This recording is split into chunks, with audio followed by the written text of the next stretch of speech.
Hey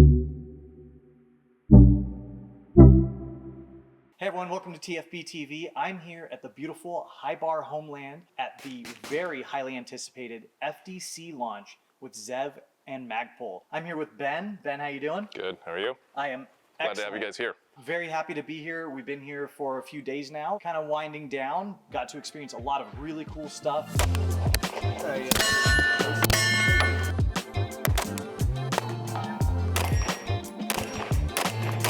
To take this thing all over the place. But before we dive into that, let's talk about you a little bit. What exactly is your role at ZEV? So I am the marketing manager at this point for ZEV Technologies. Okay. ZEV now being part of the Silencer Co. Correct. family, Yeah, right? you got it. What drew you to work for ZEV? I was looking to change things up a little bit, and ZEV is kind of unique within the firearm space. They do aftermarket Glock components while at the same time doing rifle components, AR rifle components. So to me, they were able to marry kind of two platforms really well that they did manufacturing for, and I thought that was a unique kind of approach that not a lot of people were doing. More directly related to the FDC and FTP, the pistol version, what was your initial reaction when you heard like this was actually going to happen? Sure.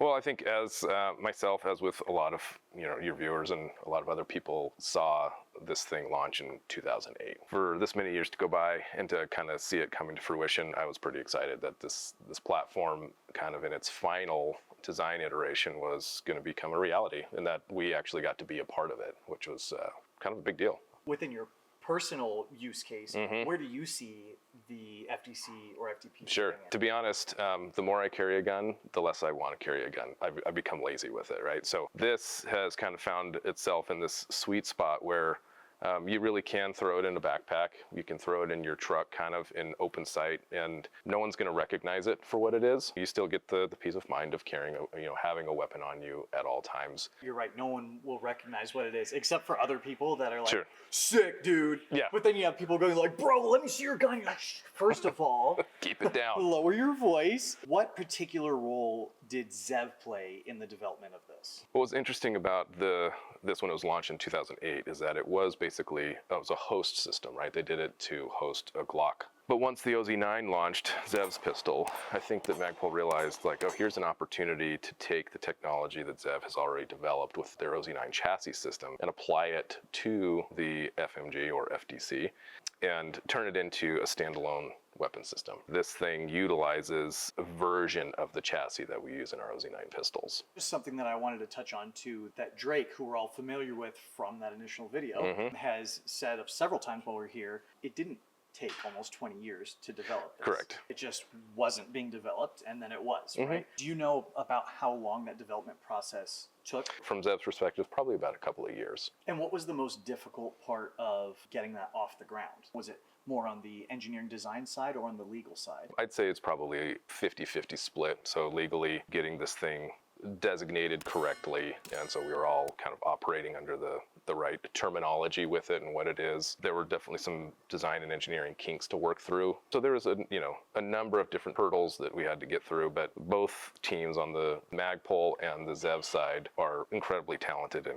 worked through them quite well. Are there any other significant changes from that prototype that we all saw in 2008 till now? We did end up using kind of a version of our hybrid slides. Our OZ-9s right now, our V2 OZ-9s, use a hybrid slide design that utilizes Gen 5 ZEV internals. And so we chose to use that on this platform as well. So there's definitely some development it took to make sure that that was all working correctly. Where would you like to see this system grow over the next 5 to 10 years? The folding component of it is really cool. What's cooler is once it's deployed and you're shooting it. This is a good opportunity to develop some aftermarket support for different stock systems, or bring some threaded barrels to it so we can add some cans to it when we want. It's going to be a great little PCC. Since you started at ZEV, how have you seen the company change in a positive way that led them to be able to do something like this? ZEV got its start with aftermarket Glock stuff in the competition world. That's really where they shine. Because of that, moving into developing their own parts, they realized, like, hey, we're pretty good at this. We could also do a firearm. And that's kind of where the OZ-9 was birthed. The founder, Alec Wolf, that was his brainchild. So it's been exciting for me to see it go from doing just fun, interesting slide cuts and triggers to now you have a whole full-blown weapon system that it's modular, it's fun, and very effective. What is your favorite version of the OZ-9? Personal favorite is going to be the Hypercomp. That's our ported island barrel version of the OZ-9. The Hypercomp with our aluminum grips that we launched earlier this year and are going to be bringing more to market very soon. That's kind of hard to beat for me. It's the same grip angle as our polymer grips. For those who still want a lighter weight carry gun, the polymer grip is great, obviously, but the aluminum grips to kind of harken back to our competition market too, those guys want more weight, right? They ship with tungsten rods that guys can take in or out. It's a fun platform, and that aluminum grip just kind of elevates it. And what a great base for something like this. Yeah, it's just a perfect transition to take that chassis system and modify it the way we needed to fit what Magpul was trying to do with the FDC, and then just kind of married up perfectly. Where do you see...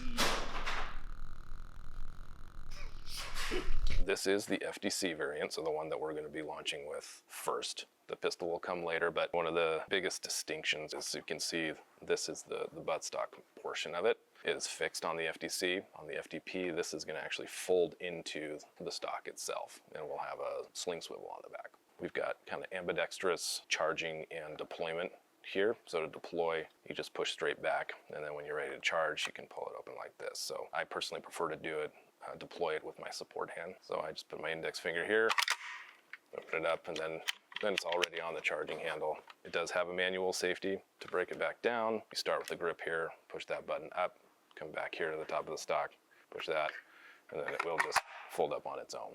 And then this carry handle is removable too, right? It is. As you guys saw this week, we had a couple of prototype aluminum carry handles that are cut for the acro, and then we left enough room for a laser or a light of some kind.